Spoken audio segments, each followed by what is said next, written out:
प्रिय छात्राः नमस्ते।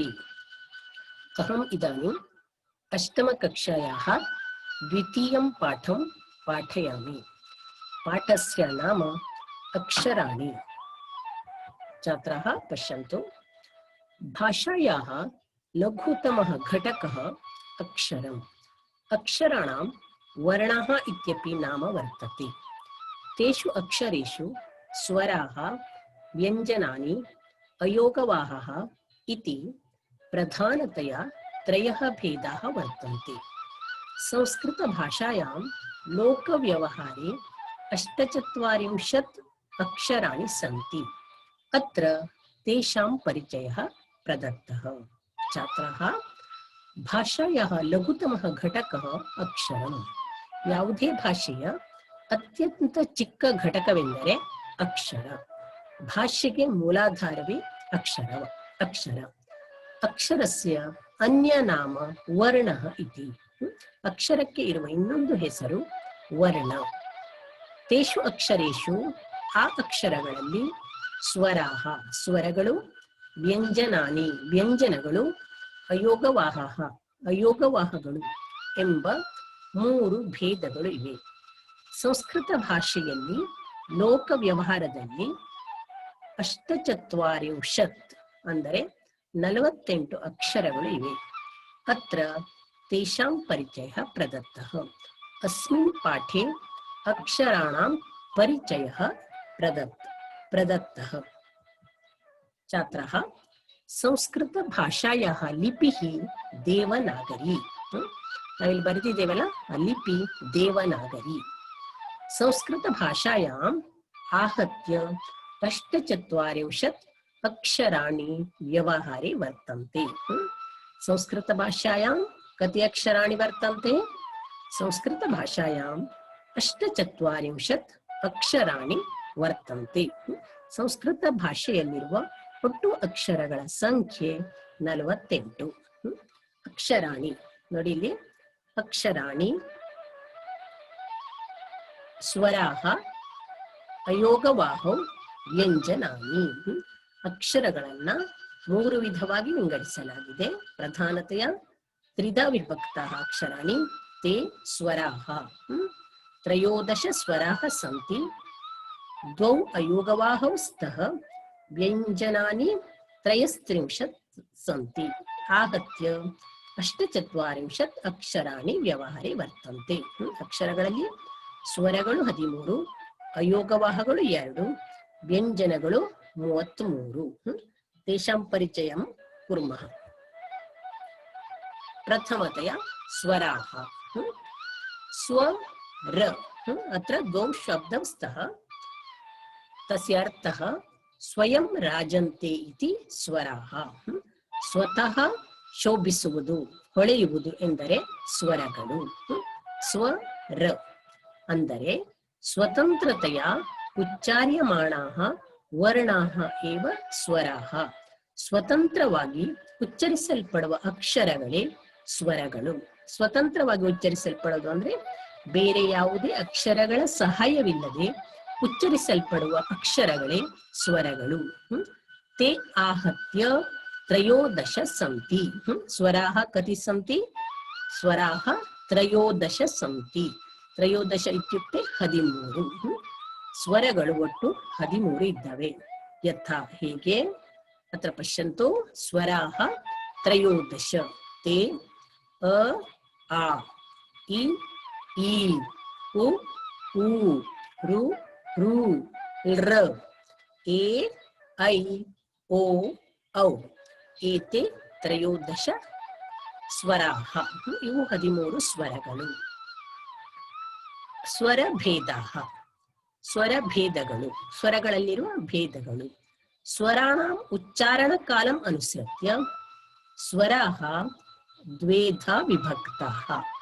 ಸ್ವರಗಳ ಉಚ್ಚಾರಣೆಯ ಕಾಲವನ್ನು ಅನುಸರಿಸಿ, ಉಚ್ಚರಿಸುವ ಕಾಲವನ್ನು ಅನುಸರಿಸಿ ಸ್ವರಗಳನ್ನು 2 ವಿಧವಾಗಿ ವಿಭಾಗಿಸಲಾಗಿದೆ. ಅತ್ರ ಪಶ್ಯಂತು. ಸ್ವರಾಹ 13. ಸ್ವರಾಣಾಂ ಭೇದೌ ರಸ್ವಸ್ವರಾಹ ದೀರ್ಘಸ್ವರಾಹ. ಸ್ವರೇ द्वौ भेदौ स्तः ह्रस्वस्वराः दीर्घस्वराः ह्रस्वस्वराः पञ्च दीर्घस्वराः अष्ट एकमात्राकालेन उच्चार्यमाणाः ಸ್ವರಾः ರಸ್ವಸ್ವರಾः ಒಂದು ಮಾತ್ರಾ ಕಾಲದಲ್ಲಿ ಉಚ್ಚರಿಸಲ್ಪಡುವ ಸ್ವರಗಳು ರಸ್ವಸ್ವರಗಳು ತಥೈವ ದ್ವಿಮಾತ್ರಾ ಕಾಲೇನ ಉಚ್ಚಾರ್ಯಮಾಣಾಃ ಸ್ವರಾः ದೀರ್ಘಸ್ವರಾः ಎರಡು ಮಾತ್ರಾ ಕಾಲದಲ್ಲಿ ಉಚ್ಚರಿಸಲ್ಪಡುವ ಸ್ವರಗಳು ದೀರ್ಘ ಸ್ವರಗಳು ಮಾತ್ರಾ ಕಾಲ ಅಂದರೆ ಅಕ್ಷರವನ್ನು ಉಚ್ಚರಿಸಲು ಬಳಸುವ ಅವಧಿ. ನೋಡಿ ಇಲ್ಲಿ ರಸ್ವಸ್ವರಗಳ 5 ಇದ್ದಾವಲ್ಲ, ಅ ಇ ಉ ಋ ಳ. ಈ ಅ ಅಕ್ಷರವನ್ನು ಉಚ್ಚರಿಸಲಿಕ್ಕೆ ಎಷ್ಟು ಸಮಯ ಬೇಕು ನೋಡಿ, ಅದು ಒಂದು ಮಾತ್ರಾ ಕಾಲ. ಆ ಈ ರಸ್ವಸ್ವರವನ್ನು ಉಚ್ಚರಿಸಲಿಕ್ಕೆ ಎಷ್ಟು ಸಮಯ ಬೇಕೋ ಅದರ 2 ಪಟ್ಟು ಸಮಯ ಆ ಉಚ್ಚರಿಸಲಿಕ್ಕೆ ಬೇಕು. ಅದಕ್ಕಾಗಿ ಅದು 2 ಮಾತ್ರಾ ಕಾಲ.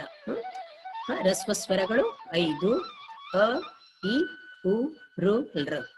ತಥೈವ ದೀರ್ಘಸ್ವರಾः ಅಷ್ಟ, ಆ ಇ ಉ ಋ ಎ ಐ ಓ ಔ. ಈ ರೀತಿ ಒಟ್ಟು 13 ಸ್ವರಗಳಿದ್ದಾವೆ. ಆನಂತರ ಅಯೋಗವಾಹೌ.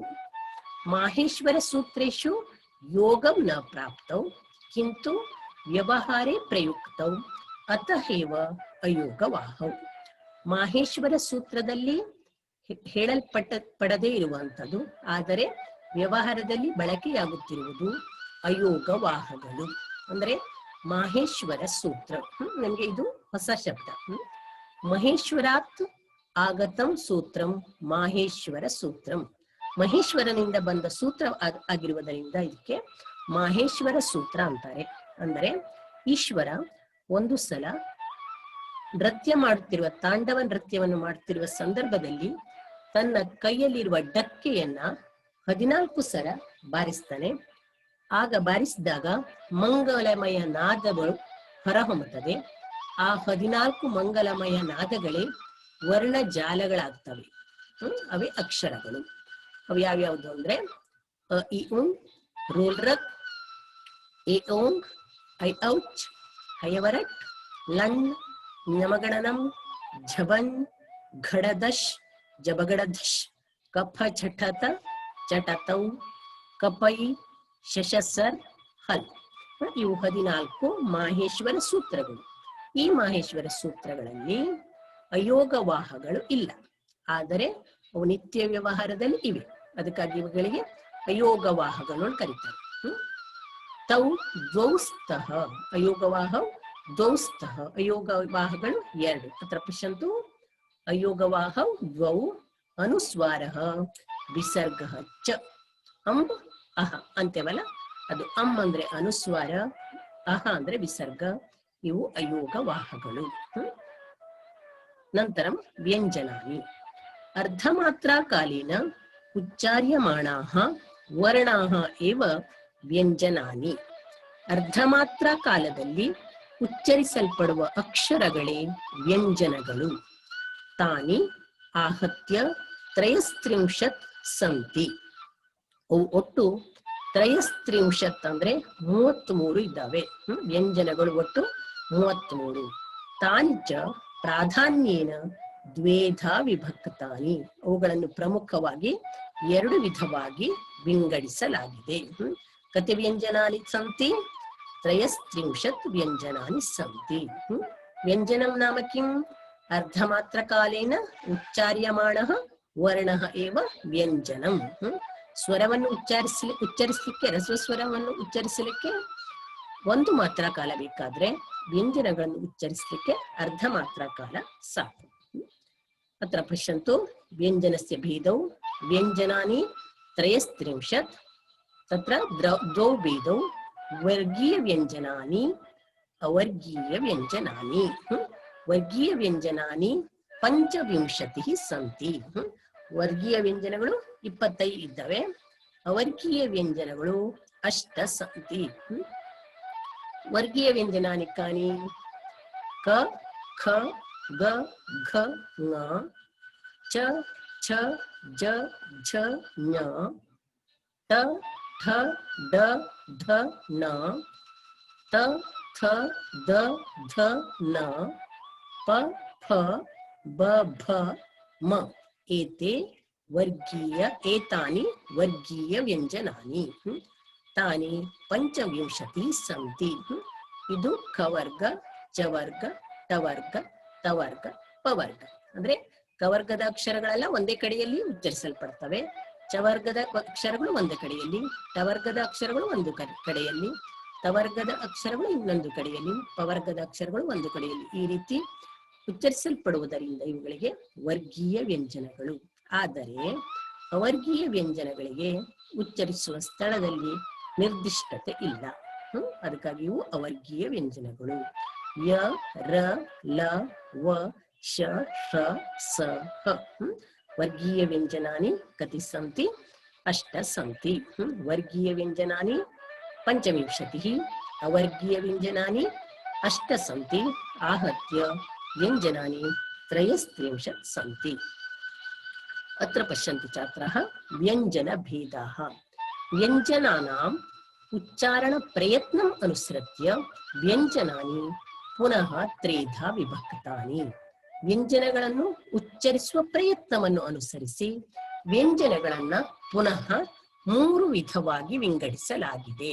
ನೋಡಿ ಇಲ್ಲಿ ವ್ಯಂಜನಾನಿ ಅಲ್ಪ ಪ್ರಾಣಾಃ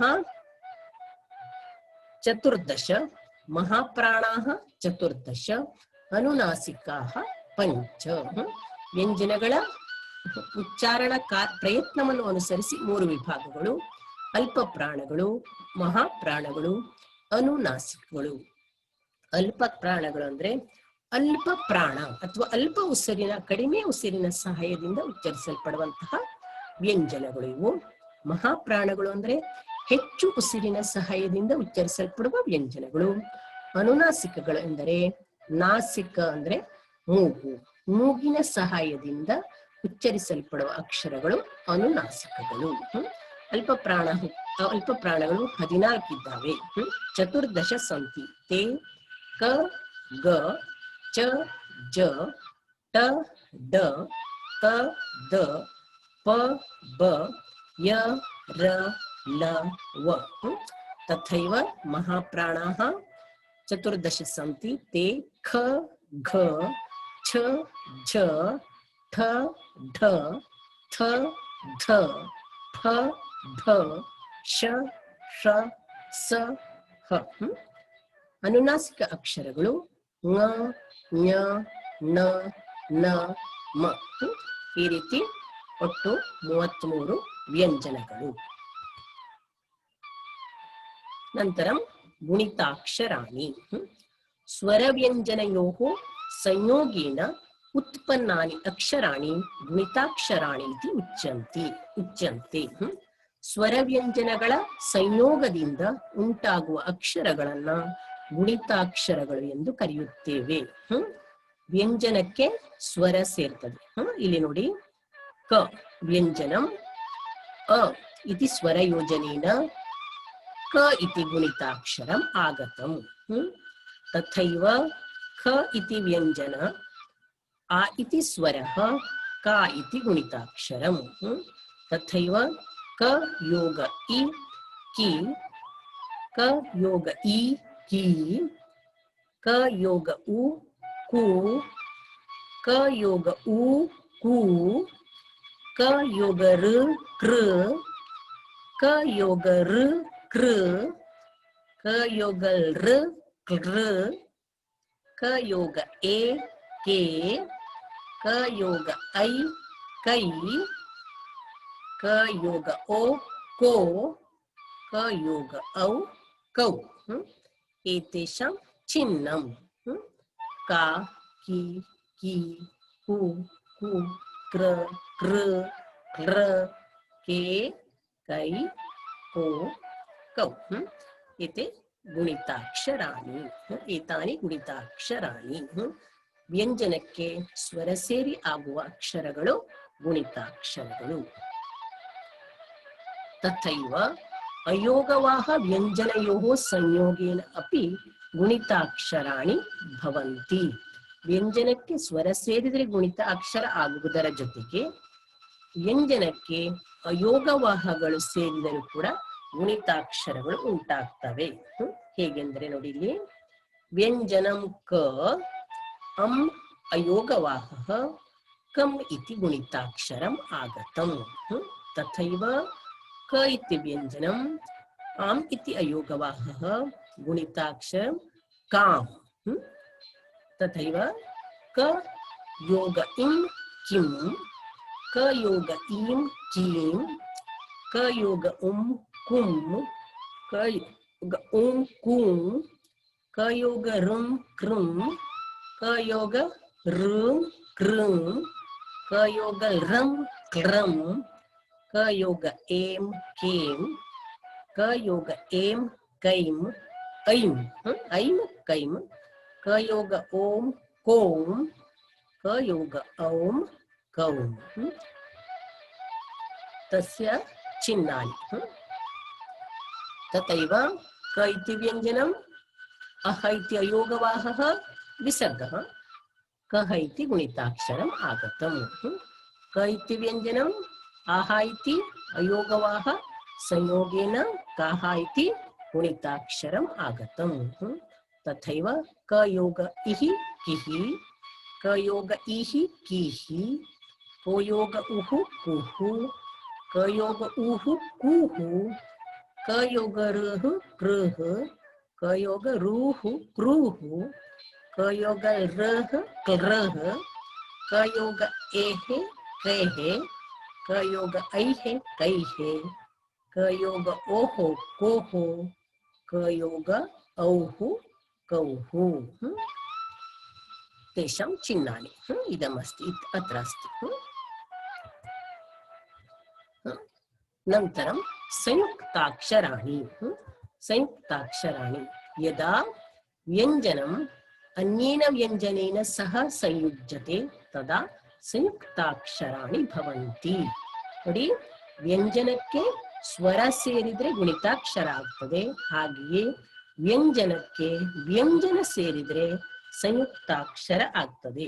ನಾವು ಅದಕ್ಕೆ ಕನ್ನಡದಲ್ಲಿ ಏನಂತೇವೆ, ಒತ್ತಕ್ಷರಗಳು ಅಂತಲೂ ಕರಿತೇವೆ. ವ್ಯಂಜನಕ್ಕೆ ವ್ಯಂಜನ ಸೇರಿ ಆಗುವ ಅಕ್ಷರಗಳೇ ಸಂಯುಕ್ತಾಕ್ಷರಗಳು. ವ್ಯಂಜನಂ ಅನ್ಯೇನ ವ್ಯಂಜನೇನ ಸಹ ಸಂಯುಜ್ಯತೆ ತದಾ ಸಂಯುಕ್ತಾಕ್ಷರಾಣಿ ಭವಂತಿ. ಒಂದು ವ್ಯಂಜನಕ್ಕೆ ಇನ್ನೊಂದು ವ್ಯಂಜನವು ಸೇರಿದಾಗ ಆಗುವ ಅಕ್ಷರಗಳೇ ಸಂಯುಕ್ತಾಕ್ಷರಗಳು. ಅತ್ರ ಪಶ್ಯಂತು, ಕ ಇತಿ ವ್ಯಂಜನಂ ಯ ಇತಿ ವ್ಯಂಜನ ಸಂಯೋಗೇನ ಕ್ಯ ಇತಿ ಸಂಯುಕ್ತಾಕ್ಷರಂ ಆಗತಂ. ಕ ಯ ಕ್ಯ ವಾಕ್ಯಂ. ತಥೈವ ರ ಯೋಗ ಮ, ರ ಇತಿ ವ್ಯಂಜನಂ ಮೈತಿ ವ್ಯಂಜನ ಯೋಗೇನ ರ್ಮ ಧರ್ಮಃ. एतानि संयुक्ताक्षराणि. व्यंजन व्यंजन योगेन संयुक्ताक्षरं भवति. अनन्तरं वर्ण संयोगः. अक्षराणां संयोगः. अक्षरಗಳು ಕೂಡುವುದು. ಸ್ವರ ವ್ಯಂಜನಗಳು ಬೇರೆ ಬೇರೆ ಇರ್ತವಲ್ಲ, ಅವನ್ನೆಲ್ಲ ಸೇರಿಸಿದರೆ ಅಕ್ಷರಗಳ ಸಂಯೋಗವಾಗ್ತದೆ. ಇಲ್ಲಿ ನೋಡಿ, ಅ ಅ, ಧ ಯೋಗ ಯ ಯೋಗ ಆ, ಧ ಯ ಆ ಸೇರೇನಾಯ್ತು ಅಧ್ಯಾ. ಪ ಯೋಗ ಅ ಪ, ಕ ಯೋಗ ಅಹ ಕಹ ಅಧ್ಯಾಪಕಃ. ತಥೈವ ಲ ಯೋಗ ಇ ಲಿ, ಖ ಯೋಗ ಅ ಖ, ಥ ಯೋಗ ಇ ತಿ लिखति. एवं वर्ण संयोगः भवति. वर्ण विभागः. ಸಂಯೋಜಿತ ವರ್ಣಸ್ಯ ವಿಭಾಗಃ. ಬೇರೆ ಬೇರೆ ಅಕ್ಷರಗಳು ಕೂಡ್ಕೊಂಡಿರ್ತಾವಲ್ಲ, ಅದನ್ನ ಬಿಡಿಸಿ ಬರೆಯುವುದು, ವಿಭಾಗಿಸಿ ಬರೆಯುವುದು ವರ್ಣ ವಿಭಾಗಃ. ಪ್ರೌಢಶಾಲಾ. ಪ್ರೌ ಇತಿ ಅಕ್ಷರೆ ಪ ರ ಔ इति अक्षराणां संयोगः अस्ति. प र औ प्रौ, ढ योग अ ढ, श योग आ शा, ल योग आ ला. सुधाखण्डः. स स योग उ सु,